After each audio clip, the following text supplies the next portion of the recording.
Hello and welcome. I'm Dave. Today we will learn about scope in Python, and I'll provide links to all resources in the description below. I've got VS Code open. You can see I have a Lesson 11 folder open over here. Currently no files. Let's go ahead and create a new Python file, and we'll call this scope.py. There are different types of scope, and the first one we want to learn about is the global scope. So when I define a variable like name and set it equal to Dave, this is in the global scope because this will be available to everything in this file. So if I save this and then I go ahead and print name, of course it's available. So let's add something else here to compare to the global scope. So now I'll define a function and I'll call this greeting, and then greeting will accept a name parameter as well. And now inside of this function, I will print name. Now, of course, this parameter has the same name, but it's not referring to the same thing. This is a parameter for the function, so it's going to print whatever I pass in. But let's go ahead and define something else. Like, well, instead of name, actually, let me think about this differently. Let's first prove that we can print this name value, because this is in the global scope. But being in the global scope, it's also available inside of this function. But this function has a local scope. So let's go ahead and do this first. I'll save this, and then of course we need to call our greeting function for it to run. And let's put an extra space because it likes to scroll up when I save. So we'll go ahead and save that. And now I'm going to come over here to the drop-down menu and choose Run Python File. And we've got this here at the bottom, and it prints Dave, so it printed the value of name. Now we defined name in the global scope. Like I said, the function has a local scope as well. So we'll look at that, but right now I want to move this over to the right. So I'm going to go to View, and from View I'm going to go to Appearance, and then from Appearance I'm going to go to Panel Position and choose Right instead of Bottom. So now we can see our output here on the right. And I've got Dave as the output there when we first ran our code. So now let me define another variable, but I'll define it inside of the function. So I'm going to say color equals blue. But now if I try to print that outside of the function, I'm going to try to print color. Look, VS Code gives it a squiggly mark, and if I mouse over color, it says color is not defined. That's because color is in the local scope of the function, and it's only available here. If I want to print color inside of the function, VS Code's going to have no problem with that because it knows what color is inside of this local scope. But out here, outside of the function in the global scope, it does not know what color is. So let's go ahead and remove this print color in the global scope because that would cause an error. But if we run the function now, we should see the value of color and the value of name. So I'll run the code again and we get Blue and Dave. And that's because this function inside of its local scope can access the global scope and get the value of name. And it also has access to its own local scope and it gets the value of color. Now let me go back to what I was going to do, and I'll pass in a parameter here for the function, and I could name it the same thing as name, or I could name it something else like first name, and it would be the parameter. And so I'll do that just to eliminate some confusion. So we'll print first name now. So when we call this, we would be calling it with a name like John. And then of course, we could still print name inside of here, and the local scope of the function should still be able to access the value of name, but it can also get a value from the parameter name. So let's go ahead and do this first. We'll run the code, and now we get Blue, Dave, John. But what if this had the same name? So now I'm getting back to where I first started, and now name is a parameter, so I can remove one of these prints because we're just doubling that up. And so this does not represent the value that's in the global scope. Name now represents the parameter that the function is receiving. So now if we run the code, we get Blue and John because we passed in John. So when dealing with variables, I hope this eliminates any confusion where we can see there is a local scope inside of functions, and yet there is a global scope that's available outside of functions and outside of anything else that the value may be in. So if it's defined outside of anything else, it's in the global scope, which can be accessed inside of functions, but if we define it inside of a function where the local scope is, it cannot be accessed outside of the functions. Now, this not only applies to variable names, but it also applies to functions. So let me create another function, and I will call this another, and that's just because I couldn't think of anything else. And inside of another, we're going to go ahead and call our greeting function, and here I'll pass in Dave. So now we'll need to call another down here at the bottom. So we'll put the another call at the very bottom of the file. And now let's run this code again. Remember, we're already running it here with John, and then we're going to run it here, and it doesn't need to receive a parameter. It's just going to run greeting with Dave. So now let's run the code. And you can see we get blue John, blue Dave. So we can call one function inside of the local scope of another function. And that's because this function, greeting, was defined in the global scope. So it's available to be called inside of the local scope of another function. So as you might guess, we can also define functions inside of other functions. So let's go ahead and do that. I will Control X to remove greeting here and put it inside of another before we call it. And now it doesn't like the definition of color being blue right here, and it doesn't like the call to greeting because this is in the global scope, and now the function is being defined inside of the local scope of another. So we could only call this function inside of this another function. But the reason it doesn't like the definition of blue is because these are not indented properly for the definition of greeting. So let's just tab that over, because remember, the spaces in Python do matter. So as we tab this over, this indicates the local scope of greeting. So what if we put color inside of the another scope, and now it should still be accessible inside of greeting because this is the parent scope. So what we have here is a nested function, and the parent function is another. It's defined in the global scope, and then we're defining the color blue inside of the local scope of another. And then we're defining the function greeting, which makes the function greeting only available inside of the local scope of another. So it's not available out here. And even if we put it after our function definition here, it's still going to have a problem because it's not defined in the global scope. So let's remove that. However, I'll get rid of some of these spaces here too. However, inside of another, we can call greeting. So there is no problem here. So let's go ahead and save this code, and we'll run this code and see what we get. And we get blue and Dave. And that's because we defined the color here inside of the another local scope. Then we defined the function greeting inside of the another local scope. And then we called greeting, and greeting prints the color and prints the name. So understanding scope applies both to variables and to functions, and you can have nested function definitions. If you're wondering why you would actually have a nested function, well, that could be because you're only going to use the function inside of the other function, and therefore it doesn't need to be defined outside of the function. Now, if we did define greeting outside of the function, as we did earlier, you saw that I could call greeting inside of another function still because it was in the global scope, and then the other function, another, still has access to that greeting function. So it's a decision at design time, really, where you define your function. But if it's only going to be useful inside of this function, you can just define it inside of here because there's something called polluting the global scope. And you really don't want to put anything in the global scope that you really don't have to, because that can make things more confusing later on, especially if you're working on a team with other developers. So we try to keep the global scope as unpolluted or with as few things as possible, and we try to put everything else inside of functions, or later we'll learn about classes and objects and so on. But that is important to understand about scope. So we have the global scope and the local scope, and it applies both to variables and to functions.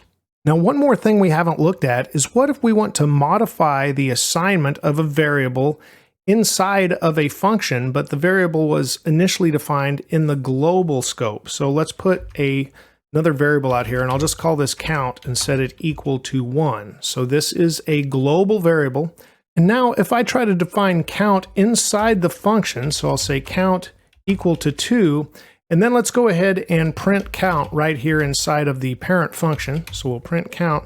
Let's see what we get as far as the output goes. So I'm going to go ahead and run the code, and we get 2. That's because we really created another variable here. We didn't reassign count.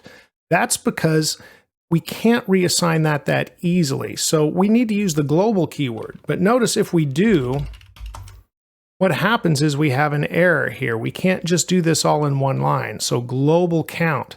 So another way I could, of course, demonstrate this instead of saying count equals 2 is we're trying to take the previous value. So let's say count plus equals 1. And now let's see what value we get. And this should show that I'm not using the value from count, because if I use this global value, then it would be equal to 2, correct? Let's see what we get. And we do get an error. It says unbound local error cannot access local variable count where it's not associated with a value. That's because it doesn't currently have a value there. So we can't really do that. Now, of course, we said we can go ahead and access the value of count. If we're not trying to modify it, there is no problem. So if I run the code now, we get 1. That's because it gets the value from the global variable. But trying to modify this inside of the function when it's already defined here, but we didn't give it a definition, because this would be a new variable essentially if we were just trying to assign another number to it, like 1, or previously I had 2. This is just creating another variable named count in the local scope. And I know that can sound confusing, but that's what it is doing. So really what we need to do is use the global keyword, and now we'll say global count equals plus equals 1. So we're adding 1 to that, but we can't do that all on the same line. So then we need to go ahead and just say global count on one line, and then say count plus equals 1.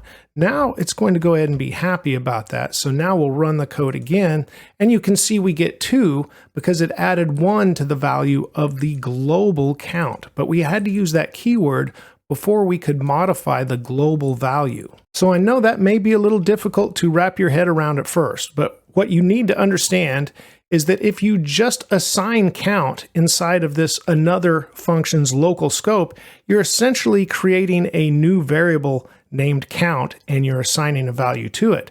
Now, if you try to modify count, because it already exists, so if we didn't have this global here and we were just trying to modify, that is when we got the error, because yes, it knows count exists, and you're trying to modify it before you've used the global keyword. So now by using global count and then modifying it, everything was okay. Now in nested functions, this same concept exists, and especially if we're trying to modify a value that was defined in a parent function inside of a nested function, like color equals blue, well then there's another keyword we need to use, and that is nonlocal. So we'll say nonlocal color, and that tells our greeting function that it's going to be using the color from the parent function. And from there, we can assign color equal to red, and it should be okay. But of course, this looks just like reassignment, so if we didn't have this, we would essentially once again be creating a new color variable. VS Code helps us see this because we're not printing color like we are here inside of another. So look at how this is now grayed out, because it knows we're not using the value of this variable, and this is a different variable at this point than color is inside of the greeting. But once we uncomment our non-local color, then VS Code knows we're using this color variable, and then we're just reassigning it here. So I'll once again save and run the code just so we can see everything, and we have 2, Red, and Dave. Okay, let's close our output window for now. And in the file tree, let's go ahead and create a new file. I'm going to call this rps4.py. Now I'm just going to pull in the rock, paper, scissors code from the previous lesson where we had a file named rps3. So if you have that, you may want to open that up. I'm just going to paste this in so we have that same code to work with. So now at the very top of the file, let's go ahead and create one global variable, and I'll call this game_count, and set it equal to 0. Now, in a future modification, we will remove the global variable once again because I said it's important to not use global variables where they're not needed, and we will be able to remove this in a future iteration of this game. But for now, we're going to put a global variable here called game_count and set it equal to 0. Now let's scroll down to once we get past the decision tree here, but before the play again in our code, get a little bit of space, and then we'll tab in to line it up. And let's go ahead and say global game_count. So now we're telling the function we're going to work with and modify that game count variable that's in the global scope inside of the local scope of the function. And we'll set game count, and then we'll say plus equals 1. So we're counting how many games we've played. And then before we ask play again, we can print, and we'll start with a /n for a new line. And then we'll say game count, give a colon, and then of course we have our quote here, and then we'll just say plus, and we'll make sure this is a string now as we print this out, or we would get an error. So we will use our string here to convert this to a string, str, and then we'll put the game count. So this should output how many times we've played the game. And even though we run the function again and again, it won't lose the count because that count's not stored in the function, it's stored in the global scope outside of the function. Now, one other thing we could apply that we have learned today is a nested function. So let's do that with this game winner decision here. So I'm going to tab in and then say def, and I'll call this decide_winner as a function. It's going to receive the player as a param and the computer as a param. Now inside of the function, I'll need to tab all of this over. So I'll highlight all of this and press tab. Then we're going to change this a little bit because instead of the print here, I'm going to select print the first parentheses, and then I'm going to go ahead and press Control D to select the next, the next, the next, and the next. And I'm going to change this to the keyword return because it's a function. So then likewise, I'm going to select the last quotation and the closing parentheses, Control D again as I select all of those, then just a right arrow to make sure I'm at the end, and then backspace once, and we've changed all of those at once. And now we have a decide winner function that is going to return the appropriate response based on the decision. But now we need to add a couple of more lines because we haven't called this function. Now, decide winner is our nested function that's inside of our function up here called play RPS. So underneath decide winner now, we're going to go ahead and say game result, which is a new function, is going to equal decide winner, and we're going to pass in the values we have for player and computer. So it's important to know with the parameters, even though I named those parameters the same, so I wouldn't have to rename all of these, they could be named differently because here, these hold values, player and computer, from above. However, here, player and computer are params inside of the function. They represent whatever value we pass into that function. So we're calling decide winner and we're storing whatever is returned inside of game result. So then we need to go ahead and print game_result to see that output. Okay, with these changes in place, let's go ahead and run our code by choosing run Python file. And now it's asking us to play the game. I'm going to choose rock. And it says Python wins. Our game count is 1. Do we want to play again? Sure. So Y. Let's go ahead and choose paper. And I won. So game count is 2. Play again. And you can see how the game count is working. We'll choose 3. And hey, we won again. So game count is 3. So that's working as expected. Everything else is working just like it was before, but we created a nested function inside of our game as well. So I hope today's lesson has helped you understand a bit more about global scope and then local scope as we see inside a function. Remember to keep striving for progress over perfection, and a little progress every day will go a very long way. Please give this video a like if it's helped you, and thank you for watching and subscribing. You're helping my channel grow. Have a great day, and let's write more code together very soon.